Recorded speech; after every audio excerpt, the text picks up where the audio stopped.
Vaovao hafa tanteraka kosa indray mitondra ny mahazava-dehibe ny fanatanterahana ilay antsoina hoe Madagasikara misandratra ny mpanolosaina ny Prime Ministre amin'izao fotoana izao azo atao tsara ny mampivady izany amin'ny politika ankapobeny fanjakana raha nambarana Andriamatoa Rabonard John Oljon. Fanohatra ho an'ny fampandrosoana rahateo-karena ho an'ny firenena ny fampiarana ny fandaharana asa Emergence de Madagascar na Madagasikara misandratra araka ny nambaran'Andriamatoa Rabonard John Oljon mpanolotsaina ao anivon'ny primature etsy mahazo arivo. Sosokevitra iray afaka mifandraika amin'ny politika ankapobeny fitondram-panjakana entina hampandrosoana ny firenena izy ity. Nasongadin'Andriamatoa Rabonard John Oljon no mikasika ny fametrahana ny zone de libre échange na ny Z2S. Madagascar prospère et moderne.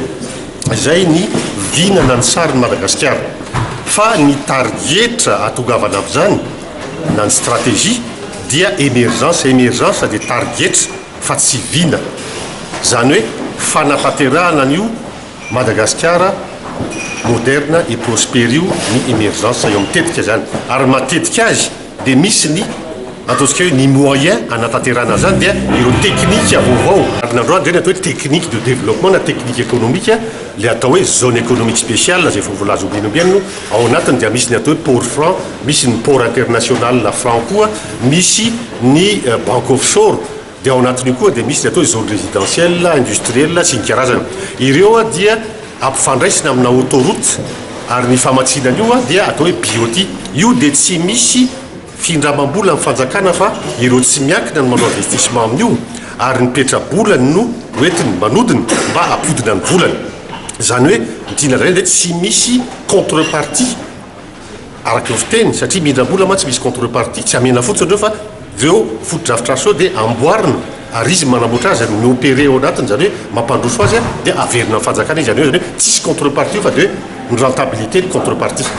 Nampahafantarinareo solombavamboaka ny Madagasikara ity tetikasa Emergence de Madagascar na Madagasikara misandratra ity omaly tetsy amin'ny café de la gare eto Sorano. Nanaiky ireo solombavambahoaka fa tsara tokoa ny sosokevitra. Lalàna ny fanamboarana satria hoe resaka développement io resaka fampandrosoana ny izy koa mbola à long terme any amin'ny 2025 any tokony andeha tsara io fa zany fotsiny hoe eo amin'ny mpanatanteraka sy ny mpanao lalàna tokony hisy ny firaisan-kina anatanterahana an'io fotodrafitrasa io fa tsara fotodrafitrasa ny émergence io. Mavely mpanatanana zany ny tantanana hoe Madagasikara émergent satria dia ho firenena androzy tokoa Madagasikara raha ireo rehetra reny tanteraka voalohany indrindra isy tanàna vaovao faharoa isy asa maro ho an'ny tanora ary rehefa izay no tranga mahazo asa ny tanora dia fototry ny fampandrosoana izany. Mieritreritra ny anolotra ity tetikasa ity ao anivony ny teny miram-pirenena eto Tsimbazaza Andriamatoa Rabonard John Oljon mba handaniana azy volavolan-dalàna.